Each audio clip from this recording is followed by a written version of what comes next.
Hi there, traders. This is Brad Gilbert with the Daily Market Insight for Wednesday, the 14th of June. All right, now the US CPI numbers, just on expectations, right? Very frustrating because we were looking for that last 0.1 or 0.2% less, and we would have got a really big, I think a real big push in the dollar to the downside, and a lot of trading opportunities kicked in.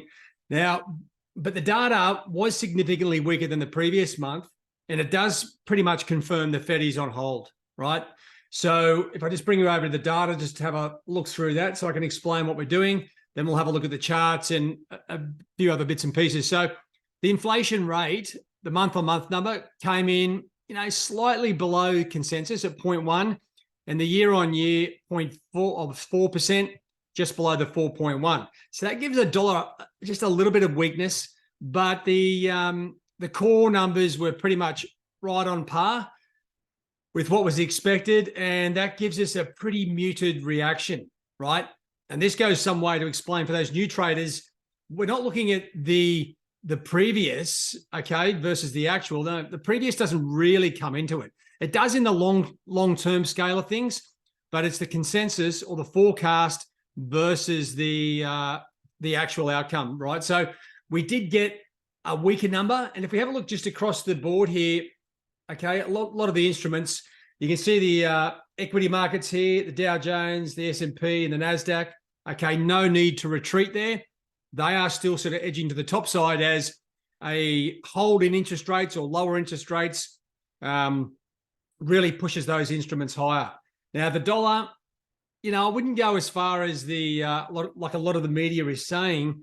The dollar's hit, massive lows. It was already sort of getting close to this level. And if I just come back to this, have a look at this is what you get with a number just below expectations, enough to push it through a trend line. But you know what? That's all she wrote. And we're now just drifting sideways again.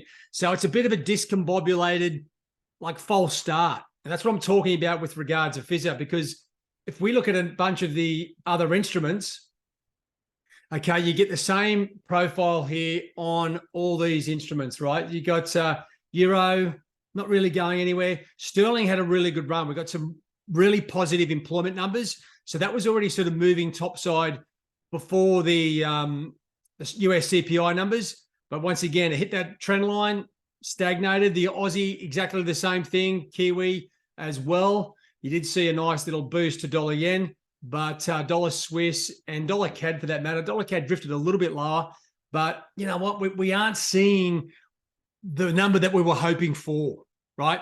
But everything is still in play, right? This is what you have to understand. These opportunities are still in play. And if I just blow these charts up, you want to just have a look at the recent price action. So then you can start to piece it together. So there's still an opportunity for the dollar to go lower here. But what it's going to come down to is the Federal Open Market Committee, or the Federal Reserve interest rate decision.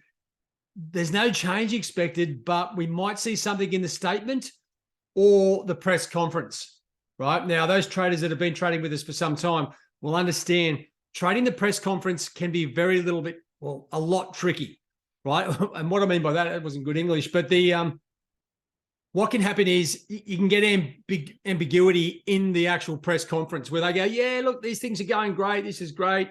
We're not going to have to do anything, but then this, and they bounce back and forward, right? So trading the press conference is hard. The statement might have the answers, right? And if you come over to the Federal Reserve website page, right, go to the monetary policy page, you can see a lot of details. You can go through the recent documents. I'd suggest you have a look at the previous FOMC statement. That'll tell you or give you the backbone as into what to expect. And then you can also have a look at the press conference to see what Jerome Powell was talking about, right? So, but this is where the answer will come from. I think they're going to, you've got to think, with inflation now under control, they should be, very tempered with their comments and pretty much going, you know what, like the central banks do when they go to neutral is, we'll wait and see what the data does, but you know what, there's no need to raise rates, but we'll still have the, we'll still be watching the market in case something happens, but that goes both ways, right? It goes weaker numbers, definitely no interest rate hikes, and we're getting close to the cuts. But then stronger numbers, obviously, it balances that out. So disappointment, this is the thing, right? There's disappointment, initial disappointment on the numbers, but you've got to get over that. You've got to get over it very quickly because we're back into the game here. Now, sterling, as I was saying yesterday, the inflation in the UK is going through the roof, really strong employment numbers. We're looking for manufacturing production numbers here to be strong. You can check out the industrial production as well. But if these numbers are strong, well, it just tells you that the UK economy, they need to start really jacking up rates very aggressively, right? Industrial production numbers out of the EU, obviously very important. And the key thing today will be, well, you got the US PPI numbers ahead of the Fed, right? Now, these numbers may come into play a little bit. They have been pretty steady, but this is where the action is. The interest rate decision, no change expected, and then potentially a neutral, wouldn't say dovish just yet, but we need to wait and see. That's where you'll get the answer. If he says anything about that's it for interest rates, well, the dollar will fall further, and that's where we're going to see all those trend lines come back into play in the major currencies. But to me, I've been saying it for a while, the dollar is overcooked, right? And it's on the way down. So there's a chance here. You've got to start positioning yourself for opportunities on some of these other instruments, right? Like sterling, okay, which has got a very overheated economy, which needs further rate hikes. And this is what we're talking about too, because after the FOMC, I mean, we do have some really key data here. Aussie employment numbers, a bunch of big numbers out of China. Then you got the ECB interest rate decision, right? And they are expecting a 0.25% hike. They're expecting hikes in June and July. So what you're looking to do is connect the dots. The dollar's going down. If there's strong European or any of these countries, UK, Aussie or Kiwi, Canadian, any stronger data there, we're going to see an easier trade because the dollar has already given us the clear direction. It's sort of neutral to bearish. So any stronger numbers here on these other pairs will really push the majors a lot further, right? So, but I'm not really going to tune in just yet to the ECB and that 0.25. That's factored in, right? The hike there. What isn't factored in are the Aussie employment number, the Chinese data, and obviously also the UK numbers coming out here as well. So this is a part of putting all the fundamentals together, okay, connecting all the dots.